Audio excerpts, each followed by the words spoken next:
intrigued to find a sport badge on this 2017 Civic because for more than a decade now, Honda has been one of the few automakers using the word as if it means something.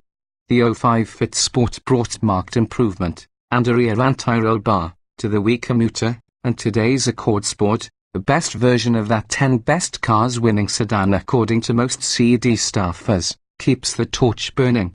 We've previously tested the Civic in coupe and hatchback forms with the optional turbocharged 1.5-litre inline for a naturally aspirated 2.0-litre is standard in sedans and coupes coupled to a continuously variable automatic transmission.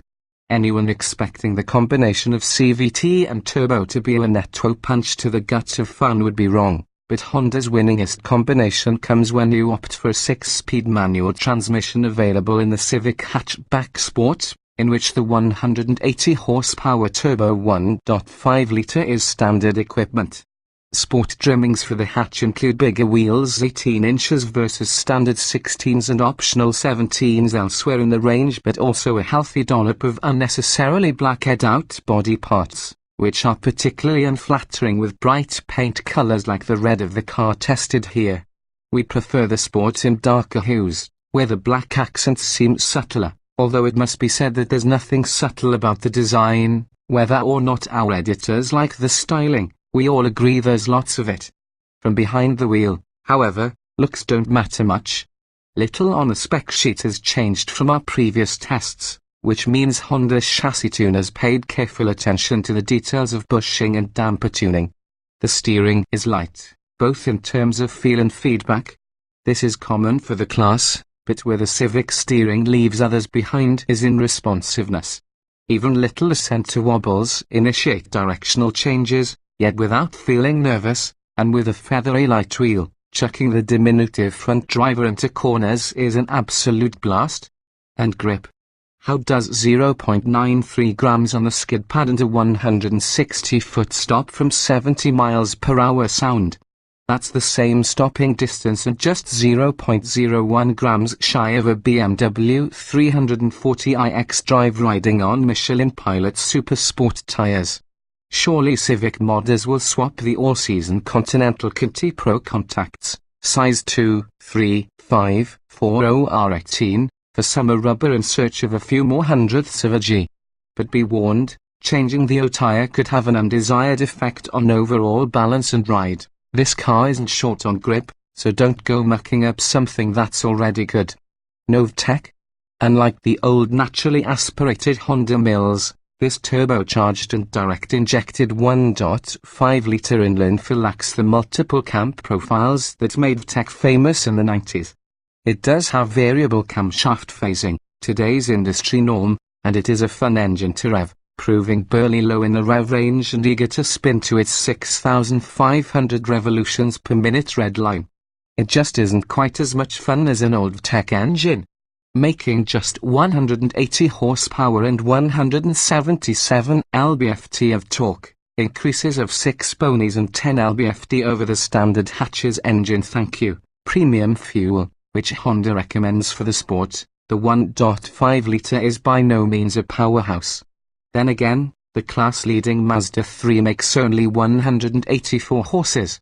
Compared with the CVT-equipped Sport hatchback, this manual edition hits 60 miles per hour 0.1 second later. Wait. Huh? We couldn't believe it, either. It takes 2 shifts, though, to do the job with the manual, the second of those coming just before the 60 miles per hour mark. The manual Sport does outperform the CVT in many other acceleration measures, however, cracking off a quarter mile 0.2 seconds sooner, in 15.2 seconds at 94 miles per hour, and reaching 100 miles per hour 1.5 seconds earlier than the automatic version. But the pleasure derived from shifting the Civic far outweighs the 0.1 second 0 to 60 penalty. Brilliantly placed pedals and a charmingly light shifter allow for the kind of heel and toe down shifts that make your co-pilot jealous. There is no lack of goodness in the low $20 catch segment. Both the Volkswagen Golf and the Mazda 3 are fantastic all-around packages that appear on our current 10 best cars list. But, in sports trim, The Civic upset the stalwarts of the segment on a recent comparison test and brought home the gold medal. The Golf might feel more planted and refined than the Ultra Lively 3, but the Civic Sport splits the difference, delivering a smooth highway ride, as much fun as this price allows, and the practicality that makes hatchbacks popular. A wide hatch opening reveals 23 cubic feet of space with the second row upright, or 46 cubes when folded. Both volumes are a few squares short of class leaders, though. Driven very hard, with thus redlining the engine on almost every shift, the Sport hatch returned 31 miles per gallon. This is a bit short of the EPA's 33 miles per gallon combined rating. Driven with more restraint, the Sport sips fuel, as is proved by the 43 miles per gallon we measured in our 75 miles per hour highway fuel economy test. This real-world result is nearly 10% better than the EPA's highway rating of 39 miles per gallon. In basic sports trim, this $22,175 Civic is rather Spartan. To the base LX $20,575, the Sport adds fog lights, a center exit exhaust, and the aforementioned body mods and 18-inch wheels, illuminated vanity mirrors, a rear center armrest, aluminium pedals, and a leather-wrapped steering wheel and shift knob. But there's no satellite radio, Android Auto, or Apple CarPlay for the 5.0-inch LCD display. Unfortunately, to get any of those techy things on a sport-trimmed hatchback, you have to go for the Sport Touring Model $29,175, which unfortunately can't be had with the stick shift. We wish there were a Civic hatchback that was the perfect porridge, blending the sublime chassis of the Sport with a few more upscale features and a manual transmission. Mazda offers a manual gearbox throughout the 3 lineup, and the Golf Wolfsburg, only about $300 more than this Civic, has some of the missing tech elements we'd love to see in this car.